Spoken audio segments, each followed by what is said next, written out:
Good morning friends. एक बार फिर से आज बहुत लंबे समय के बाद में आप लोगों के साथ रूबरू होने का मौका मिला है और today I am going to start today's topic. आज का टॉपिक डिजिटल बोर्ड पर हम लोग लेने वाले हैं और आज का जो टॉपिक है जो मैंने सबसे पहले स्टार्टिंग में लिया था उसी टॉपिक की हम लोग बात करते हैं। टॉपिक का अगर मैं नाम आप लोगों के लिए लिखना चाहूँ तो उस टॉपिक को हम लोग बोल सकते हैं नरेशन। और इसी को अगर हम लोग बात करें एक दूसरे नाम से तो हम लोग इसी टॉपिक को बोलते हैं स्पीच। देखो दोस्तों, पहले भी हम लोग इस टॉपिक पर बात कर चुके हैं, लेकिन इसको हम लोग बात करें कि नरेशन या स्पीच है क्या। First we have to know that what are these two words. तो हम लोग बात करें नरेशन या स्पीच है क्या, तो मैं आप लोगों के लिए बता दूं कि नरेशन या स्पीच जो है ये एक स्पीकर का जो स्टेटमेंट होता है, speaker's statement, that is known as narration और स्पीच। दोनों को हम लोग बात करें, अगर मैं आप लोगों के लिए समझाना चाहूं नरेशन या स्पीच है क्या, तो ये एक स्पीकर का स्टेटमेंट होता है जिसको हम लोग नरेशन या स्पीच कहते हैं। चलो हम लोग बात करते हैं नरेशन को या स्पीच को हम लोग कितने पार्ट्स में डिवाइड कर सकते हैं। चलो तो इसको हम लोग 2 पार्ट्स में बात कर सकते हैं। देखो सबसे पहले हम लोग समझे कि नरेशन स्पीच है क्या। स्पीकर जो भी कुछ बोल रहा है वही तो नरेशन है, वही तो स्पीच है। चलो इसको हम लोग 2 भागों में डिवाइड कर सकते हैं। पहली आप लोगों से मैं बात करूं तो वो है आपकी डायरेक्ट स्पीच, और सेकंड की मैं आप लोगों से बात करूं तो सेकंड जो है वो है आपका इनडायरेक्ट स्पीच। देखो दोस्तों, आप लोग आराम से समझें कि डायरेक्ट स्पीच क्या है और इनडायरेक्ट स्पीच क्या है। चलो डायरेक्ट स्पीच जो होगा ये एक एक्चुअल सेंटेंस होगा। कैसा होगा? एक्चुअल होगा। और इनडायरेक्ट स्पीच होगा होने को तो ये भी एक्चुअल ही होगा। आप पूछो बोले सर इनमें अंतर क्या है, फिर जब दोनों ही एक्चुअल हैं तो what is the difference between them. तो देखो कि जो डायरेक्ट स्पीच का जो सेंटेंस हम लोगों का होगा ये हम लोगों का एक तो कॉमा और इन्वर्टेड कॉमा के अंदर होगा, और क्या होगा ये सेम सेंटेंस होगा हम लोगों का। सेम का मतलब होता है जो स्पीकर ने जो भी कुछ बोला है उसको सेम एज इट इज लिख देना, that is known as direct speech. और उसको बोल सकते हैं हम लोग डायरेक्ट स्पीच। क्या होगा ये? एक तो एक्चुअल होगा और क्या होगा? सेम होगा। देखो dear students, you have to know that कि हम लोगों का जो डायरेक्ट स्पीच का जो सेंटेंस होगा वो हम लोगों का कॉमा और इन्वर्टेड कॉमा के अंदर बंद होगा, और जो भी हम लोगों का एंडिंग जो भी कोई साइन है वो हम लोग इसके अंदर लगाते हैं। कई बार कंपटीशन एग्जाम्स में ये पूछा गया है कि ये वाला साइन कहां पर लगाया जाएगा। तो dear students, you have to know, you have to understand that जो हम लोगों का साइन है ये इन्वर्टेड कॉमा के अंदर आएगा। चलो तो हम लोग बात करते हैं कि इनडायरेक्ट स्पीच क्या है। फिर तो हम लोग अगर बात करें इनडायरेक्ट स्पीच की तो इनडायरेक्ट स्पीच जो होगा हम लोगों का, जो इनडायरेक्ट स्पीच होगा ये एक्चुअल सेंटेंस तो है लेकिन ये ट्रांसफॉर्म्ड होगा। देखो मैं लिखता हूं यहां पर, क्या होगा? ट्रांसफॉर्म्ड। बोले सर हमारे ट्रांसफॉर्म समझ में नहीं आता है क्या होता है। मैं आप लोगों को बता दूं कि ये सेंटेंस जो होगा हम लोगों का, ये सेंटेंस हम लोगों का चेंज होगा। आप लोग एक बार इसका स्क्रीनशॉट लें, फटाफट से आप लोग इसका एक बार स्क्रीनशॉट ले लें, फिर मैं आप लोगों को एक सेंटेंस के थ्रू बताता हूं। नेक्स्ट मैं बात करता हूं आप लोगों से एक एग्जाम्पल के थ्रू। मैं आप लोगों को बताना चाह रहा हूं राम सेज टू मी। एक सेंटेंस लिख रहा हूं, Ram says to me Falgun is playing with Naman. Dear students, आप लोग सभी देखें, I have written a sentence for you. आप लोगों के लिए मैंने एक सेंटेंस लिखा है।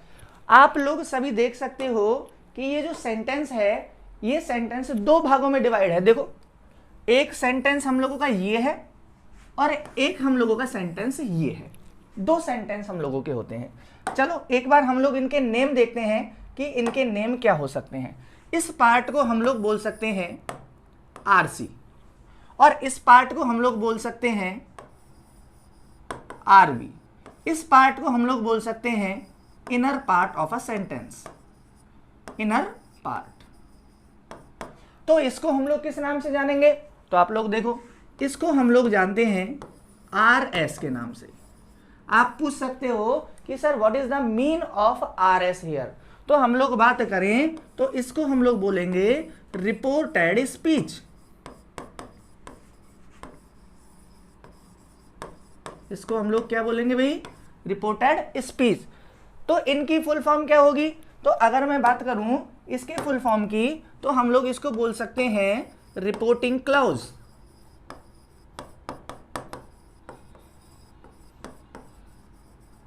या हम लोग इसको बोल सकते हैं आरबी को reporting verb.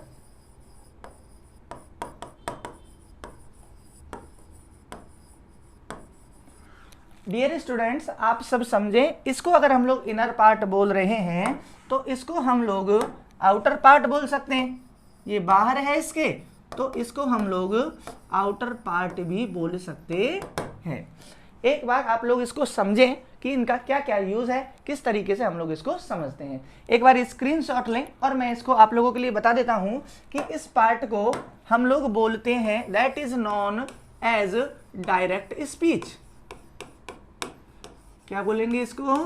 Direct speech, that is known as direct speech. Next अगर हम लोग बात करें तो एक बार आप लोग समझने की कोशिश करें। मैं इसको इनडायरेक्ट स्पीच में या इनडायरेक्ट नरेशन में चेंज करता हूं, फिर हम लोग बात करते हैं। मैं इसको इनडायरेक्ट नरेशन में चेंज करता हूं। आप लोग देखें, राम की जगह पर हम लोग लिख रहे हैं राम और सेज टू की जगह पर हम लोग लिख रहे हैं राम टेल्स और यहां लिख रहे हैं हम लोग me. Ram tells me, comma inverted comma हम लोग रिमूव करेंगे।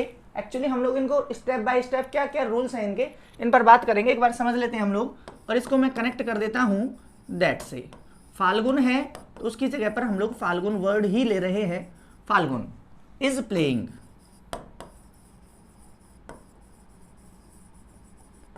Phalgun is playing with Naman. देखो, फर्स्ट वीडियो जो है इसमें मैं आप लोगों को यही क्लियर करने की कोशिश करता हूं व्हाट इज डायरेक्ट नरेशन और व्हाट इज इनडायरेक्ट नरेशन। तो ये वाला जो पार्ट आप लोगों का होगा, इसको हम लोग इनडायरेक्ट नरेशन के नाम से जानते हैं। आप सभी देखें एक बार, ये जो पार्ट है ये तो है डायरेक्ट स्पीच। डायरेक्ट स्पीच का मतलब अगर मैं आप लोगों से बात करूं तो ये एक्चुअल सेंटेंस है। सेंटेंस तो ये भी एक्चुअल ही है, लेकिन ये जो स्पीकर है उसके द्वारा एज इट इज बोला जा रहा है। मीन्स क्या बोला जा रहा है? इसको सेम बोला जा रहा है। ठीक है। नेक्स्ट अगर हम लोग बात करें, इनडायरेक्ट स्पीच जो होगा ये भी स्पीकर का स्टेटमेंट है, लेकिन क्या अंतर है इसमें भाई कि ये जो थर्ड पर्सन जो भी जिसने भी इस बात को सुना है उसको अपनी लैंग्वेज में चेंज करके कहने का, अगर मैं आप लोगों से लिखूं कि ये ट्रांसफॉर्म्ड सेंटेंस है। ट्रांसफॉर्म नहीं आया समझ में तो आप लोग समझें कि ये एक चेंज सेंटेंस है। एक बार आप फटाफट से इसका स्क्रीनशॉट जरूर ले लें।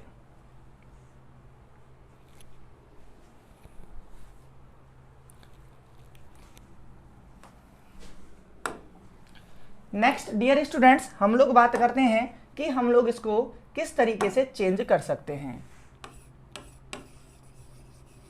How we can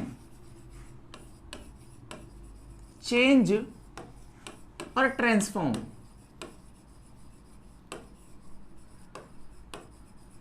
a sentence from direct to indirect।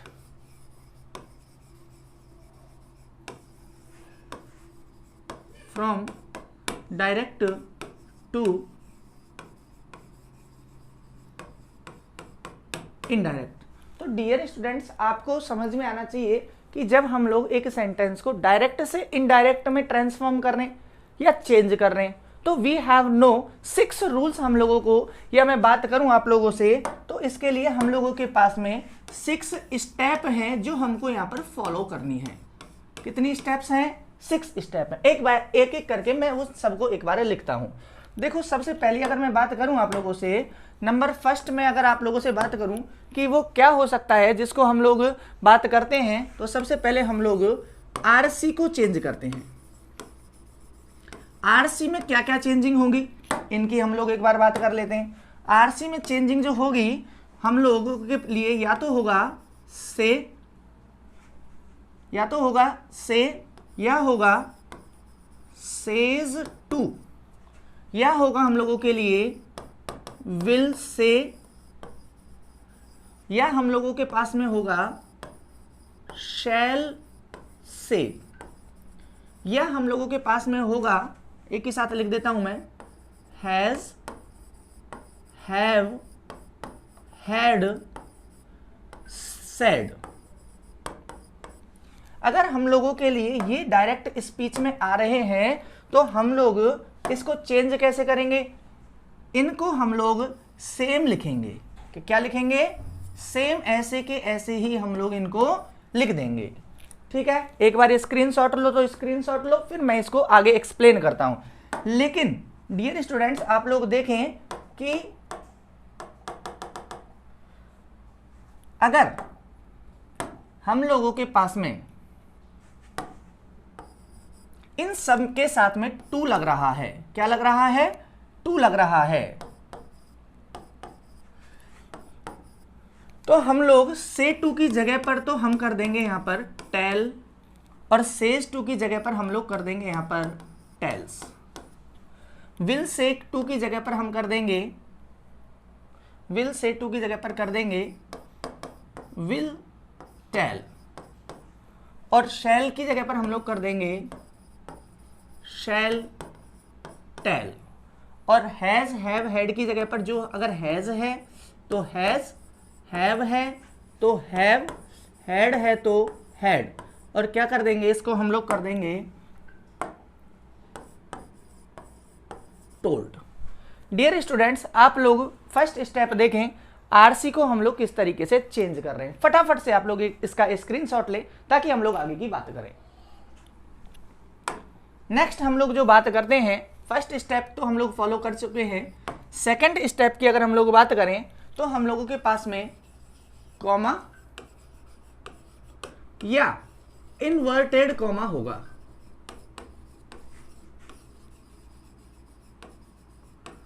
और जब हम लोग इसको इनडायरेक्ट स्पीच में ले रहे हैं तो हम इस कॉमा को और इन्वर्टेड कॉमा को चेंज कर देंगे। किस में चेंज कर देंगे? या तो दैट में चेंज करते हैं, या हम लोग इसको चेंज करते हैं इफ में चेंज करते हैं, या हम लोग इसी को चेंज करते हैं वेदर में, या हम लोगों के लिए एक्चुअली कई बार WH वर्ड दिया हुआ होता है तो हम लोग सेम WH वर्ड में भी इसको चेंज कर देते हैं। That is your second step.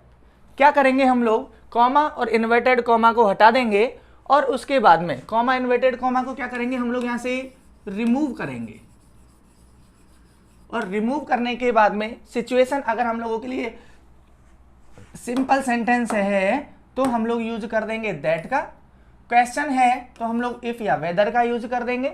अगर हम लोगों के पास में WH वर्ड दिया हुआ है तो हम लोग उस सेम WH वर्ड में ही चेंज कर देते हैं। एक बार आप लोग इसका स्क्रीनशॉट लेने से पहले ये देखें कि थर्ड स्टेप हम लोगों का कौन सा है। थर्ड स्टेप की अगर मैं बात करूं आप लोगों से तो थर्ड स्टेप है हम लोगों का, हम लोग चेंज करते हैं RS में चेंजिंग होगी हम लोगों की।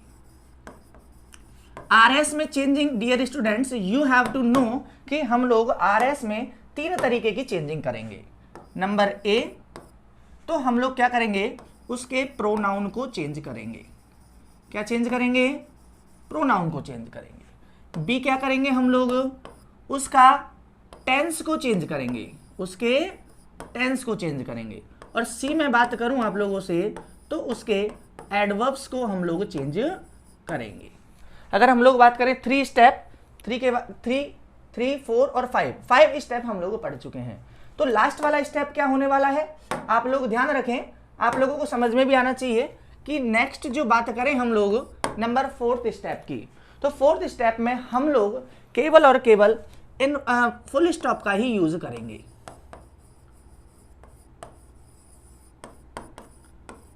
फुल स्टॉप लगाएंगे हम लोग। फुल स्टॉप का अगर मैं बात करूं आप लोगों से, तो ये वाला साइन हम लोग लगाएंगे इस तरीके के। Dear students, if we are going to follow these 6 steps one by one, then we can easily transform a sentence from direct speech to indirect speech. इस तरीके से हम लोग डायरेक्ट से इनडायरेक्ट में चेंज करते हैं।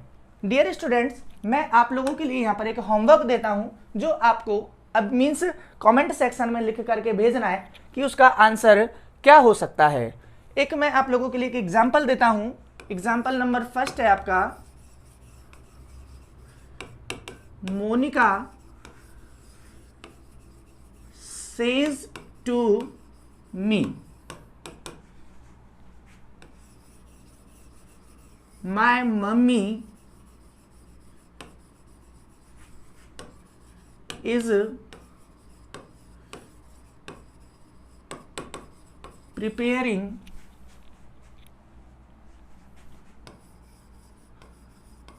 food for us। Dear students, इसमें आप लोगों के लिए मैं 2 क्वेश्चन एक ही साथ दे देता हूं। आप लोगों को बताना है कि ये वाला जो पार्ट है ये क्या फंक्शन कर रहा है,